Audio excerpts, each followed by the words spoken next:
Do you ever wonder what would have happened if your favorite player never got injured? Or if Shaq and Kobe never teamed up? From draft night trades to career-altering injuries, the NBA has always been unpredictable. Today, we're delving into some of the most tantalizing what-if scenarios in NBA history. Curry comes free, gets the ball, puts up a three-pointer. Bang!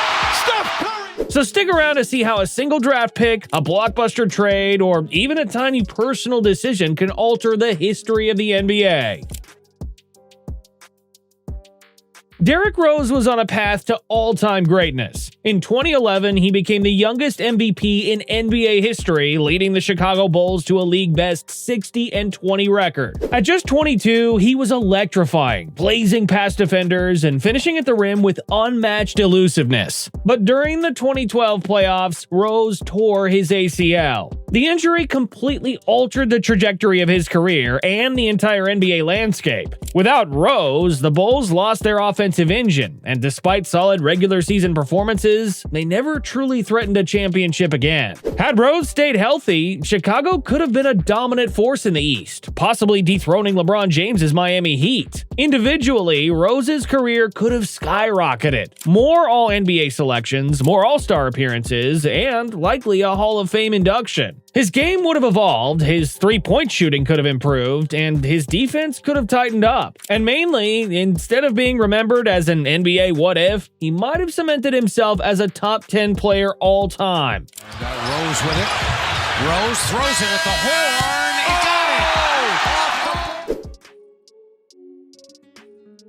Kobe entered the NBA in 1996, drafted by the Hornets with the 13th overall pick, then traded on draft night to the Los Angeles Lakers. Now, what if instead of being traded to the Lakers for Vlade Divac, he became part of the Hornets? The Hornets at that time were a solid team, but they were not built for championship contention. In his rookie season, Kobe showed flashes of brilliance. The Lakers finished 4th in the Eastern Conference, slightly above the 6th-place Hornets. Now, had Kobe been a part of Charlotte, his rookie season would have been vastly different. Instead of joining a Lakers team primed for dominance, he would have been on a mid-tier Hornets squad that lacked a championship culture. There would have been no Shaquille O'Neal to form the league's most dominant duo. Instead, Kobe would have been the young star trying to build a legacy of his own. At the time, the Bulls destroyed the Hornets, and young Kobe had what it took to hang with the best. The next 2 seasons saw Kobe develop into a dominant force. By the 1999-2000 season, he was entering his prime, averaging 22.5 points per game and having the potential of carrying the Hornets from a 6th to a 1st seed in the East. In the 2001-2002 season, we saw Kobe leading the league in scoring early on, earning his first All-Star selection.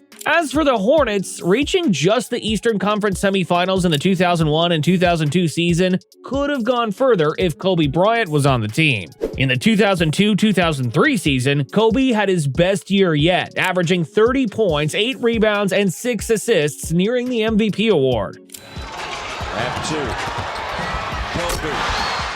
By this point, the franchise had relocated, and the New Orleans Hornets era began. Today, Kobe is known for being one of the greatest ever due to his 5 championships, but had he been with the Hornets, it's unlikely that he would have ever reached that number.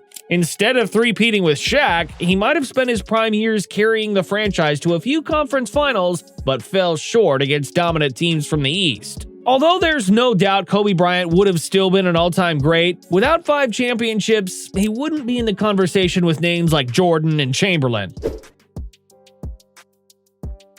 In 2009, Stephen Curry was drafted 7th overall by the Golden State Warriors. After 16 seasons in the NBA, he's a 4-time NBA champion, a 2-time MVP, an NBA Finals MVP, a 2-time NBA All-Star Game MVP, an NBA Clutch Player of the Year, and the inaugural NBA Western Conference Finals MVP. He's also a 2-time NBA scoring champion, an 11-time NBA All-Star, and a 10-time All-NBA selection. Safe to say the Warriors made a good decision. But what if a different team drafted Steph Curry? Let's talk about the Sacramento Kings first. They had the 4th pick and chose Tyreke Evans, a highly touted prospect compared to players like Tracy McGrady. Evans went on to win Rookie of the Year, but what if they had picked Curry instead? He would have instantly been their best offensive weapon, averaging more than 17.5 points per game he posted as a rookie in Golden State. Call last night, they called a 3 on what should have been checked. It was a 2, and the league verified it today. However, without the influence of coaches like Don Nelson and Steve Kerr, Curry's development as an elite shooter and playmaker may not have been as explosive. Now, for the Clippers, they had the first overall pick and were locked in on Blake Griffin, the consensus best player in college. Even if they had shocked the world and drafted Curry instead, it would have been a total disaster. Mostly because Curry would have struggled for playing time in a crowded backcourt. Worse yet, the Clippers were owned by Donald Sterling, whose mismanagement plagued the franchise for years. With a coaching carousel and a toxic front office, Curry's growth would have been severely hindered. He could have been a solid guard, but not the two-time MVP and the four-time champion we know today. Michael Jordan's first retirement in 1993 was obviously a big shocker for everyone. If he had stayed, the Bulls could have extended their dominance, potentially winning 8 straight championships. The team was already built to win, and with Jordan, they would not have lost momentum in 1994 and 1995. Instead of the Houston Rockets securing back-to-back titles, Chicago could have stood in their way, creating an epic showdown between Jordan and Hakeem Olajuwon. Statistically, the numbers paint an even bigger what-if. Without missing nearly 2 full seasons, Jordan could have added over 4,600 points to his career total. It's the Bulls, he does. There's Jordan, he floats by Pearson, jammed it down! If he then played through the late 90s without a second retirement, projections estimate he could have finished with over 40,000 career points, becoming the all-time scoring leader ahead of Kareem Abdul-Jabbar. His defensive stats would have been equally historic, potentially making him the all-time leader in steals and further solidifying his status as the GOAT. Even beyond numbers, Jordan's presence would have changed NBA rivalries. The Knicks and Pacers may have never sniffed the finals, while young stars like Kobe Bryant and Tim Duncan might have had to wait longer for their rise. His influence could have reshaped the league's balance of power for years. So, which of these do you think would have changed the NBA the most?